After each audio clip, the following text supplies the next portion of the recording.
Hey VC, JG Yokohama, JG Tokyo 2020, Jeff here in Tokyo. There's been some interest in Japanese artists from people, so I'm just going to try to shoot a really quick video here. I thought maybe I'd just focus on some of the recent jazz pickups I've had here in Japan.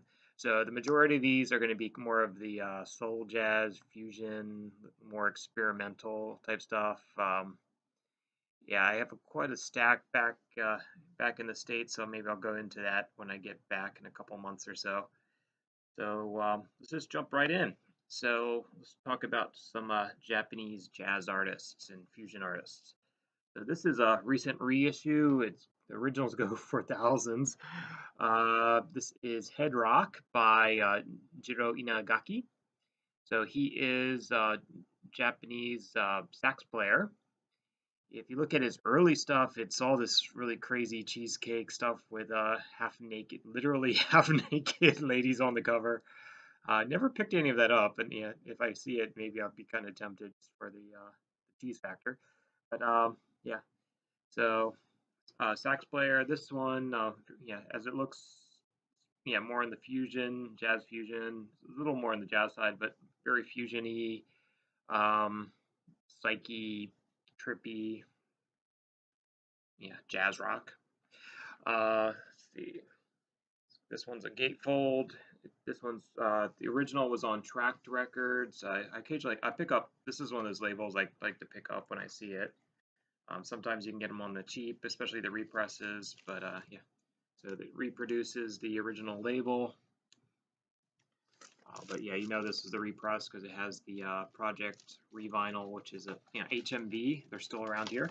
The record shop, they've been re-releasing a lot of the classic Japanese rock albums and jazz albums. So this falls under that label.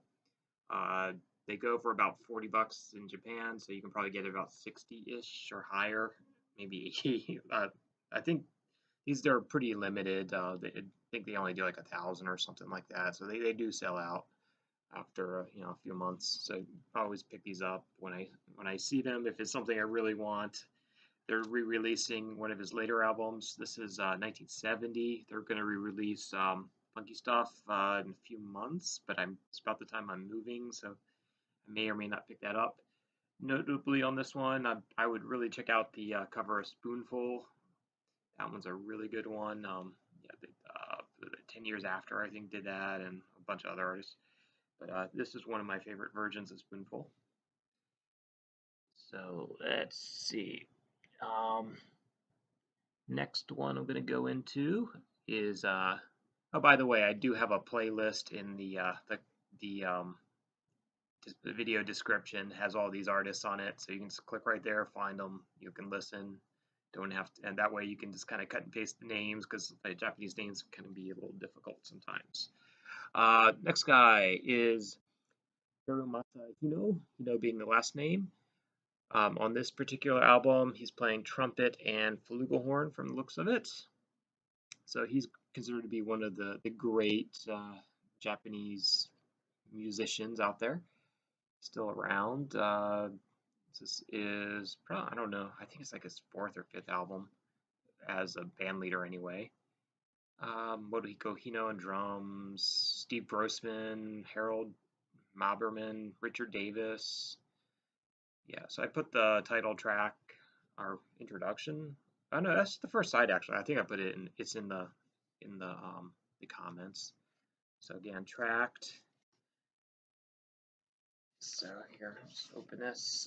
So Japanese pressings, typically you get the liner notes, and you'll see, yeah, identical to the last time I showed you. This is an original, plus the original repress, but yeah, you'll see the label's identical to the repress I just showed you. So if you're buying these, make sure you know what you're doing, because you can probably buy a recent repress if you're not careful. They do look similar. If you're looking for the original do go for some money. That one you can probably pick up about 30-ish, 20, 30. This one's one of his little bit later albums. I think 79 City Connection. It's more of a soul jazz album. It's getting a little more into that, maybe a little city pop influence there. This one's on the Flying Disc label. They do a lot of the 80s stuff is on there. Yeah, I don't care as much for his later stuff. Like sweet spot for this guy is like late 60s and 70s. So this one I believe he recorded in the States. Again, liner notes. There we go. Anyone notable in here? Not particularly, but for a lot of session artists in the States. But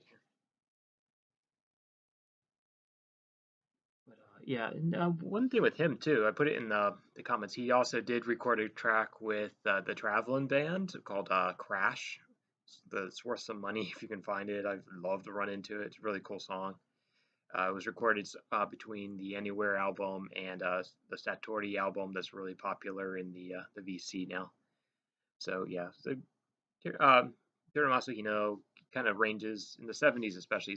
He gets a little more free jazzy. So that first album's a little more free jazzy with some hard bop in there. And he moves on to more soul jazz and city pop, and then the 80s stuff just gets really cheesy. I just kind of stop there. Okay, our next guy. Let me get my notes. We're going to talk about Takeshi Inomata, or T Inomata, as it sometimes goes. Again, this is one of those represses, same level HMV represses. So yeah, this is these are OBs. They do move. It's kind of hard to move it, so I won't. This one's not a gatefold, but it's reproducing the original artwork. So this was recorded in 1970. Again, Tact, reproducing that label. So jazz drummer, kind of more funky rock fusion stuff. A little much shakuhachi, which is like a reed flute, featured on here. So kind of uniquely kind of psyche Japanese drum fusion. Yeah. So this he's a drummer, and I occasionally run into his other albums, but he's quite hard to find. This one was a lucky find. I have no idea what this one's worth. The first one I showed you, goes again for over $1,000 if you find the original. So I've never seen one. This one I ran into, I think I paid like 15-ish for it. Not, yeah, the artwork's great condition. The record looks pristine. It's got a little surface noise, so I'm going to try cleaning it up. I ordered some of that goop that Vinyl on the Van's been pushing, so kind of run the goop on it, see if it cleans up the grooves. But yeah, he's featured on here with several other Japanese drummers. This is a drum battle thing here in quad. If I ever get a quad set up. So I put, yeah, it's got a cover of Proud Mary on there. Yeah, she's my kind of girl. There's a lot of it covers, but it has inside. It's got pictures of all the artists. He's on there drumming. So I guess my understanding is 4 different drummers. They had this is the original quad catalog. Kind of interesting. Not to drop this. No idea what this is worth. So it's only one on Discogs, so could be worth thousands. Could be worth what I paid. Who knows? But yeah, interesting find. I'm looking forward to getting a proper listen once it's cleaned. Yeah, it's kind of in the same vein. This is Sadakazu Tabata. Again, he's a rock and jazz drummer here. Very funky. Put one in the playlist below. This one is a little more beat up, but it's the only one I've ever seen. It's again gatefold.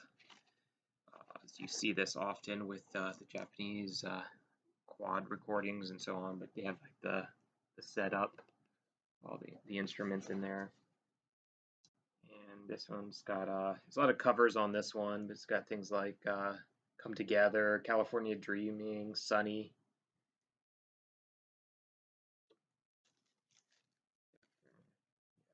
I think actually the one I just showed you, I think what's his name, Imada. His name's on there. He does the organ. Okay, next one. This is a big heavyweight one here. Cassiopeia. This is their 1981 album. Jazz fusion. It's they're like a super group here. They're huge, huge. There's always a dedicated bin to these guys here. Their albums, the first couple ones would go for a little more money. This is, I think, their fourth or fifth albums. One of their last good ones. I only paid like a few dollars for it. So for me, it was worth it. Not a huge fan of theirs, but yeah, every once in a while, I probably won't be picking up too much more. Interesting cover. It's got I don't know if you can see it. It's got all the little cars on the highway. Again, I put it in the links below links. You can listen to some of this. Nice label. I got a picture of the band here.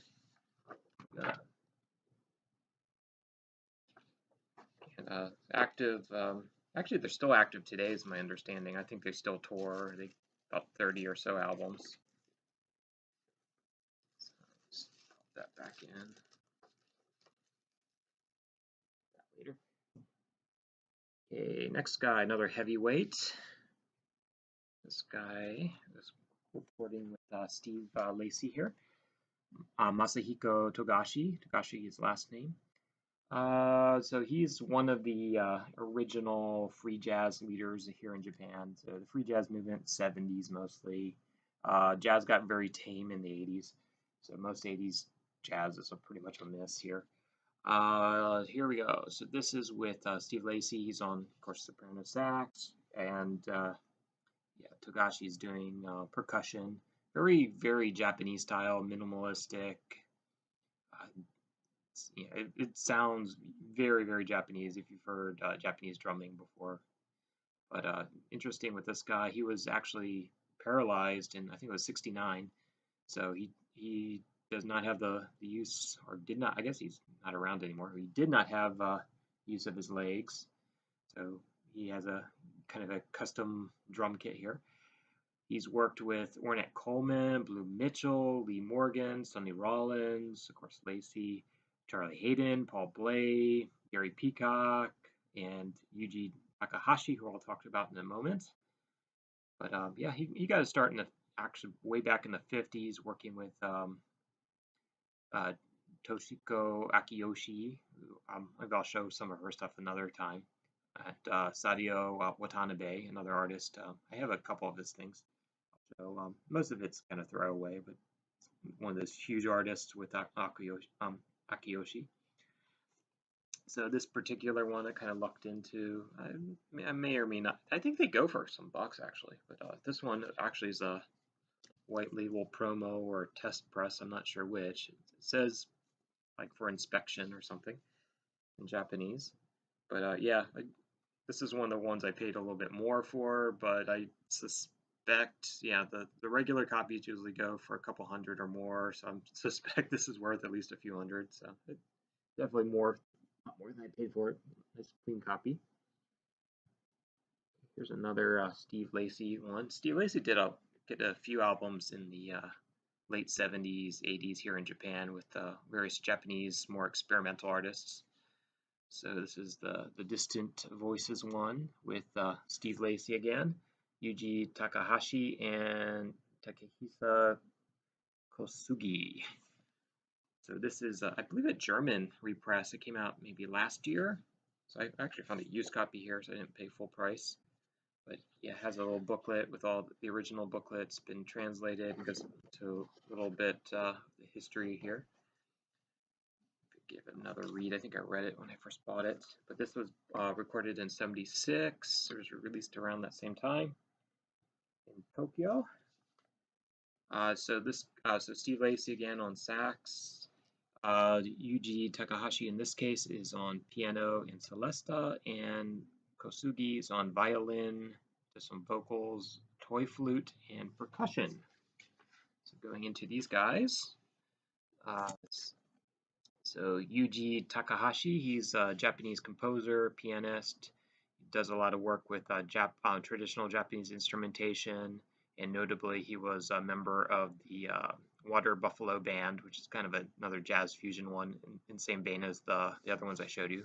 Very much worth a check out, but yeah, they go for some bucks. You're talking like hundreds of dollars when you find them. And yeah, it's this guy. He also did some work with John Cage, is my understanding. He's more of a composer. not so much jazz. And then Takahisa Kosugi, he's a violinist primarily, also a composer. He was a member of the Fluxus movement in, I guess, the more 70s, 80s art experimental movement. He was notably a member of the Taj Mahal Travelers, which is worth a look. It's a kind of a drone rock, I guess you'd call it. It's way ahead of its time. They never really caught traction, but I think they have 4 or 5 albums. The Taj Mahal Travelers, they've been re-releasing them. But the originals go for some big bucks. Yeah, I think it's mostly European labels releasing them. And let's see, another one I want to talk about. I gotta cover this carefully. Nudity. Here we go.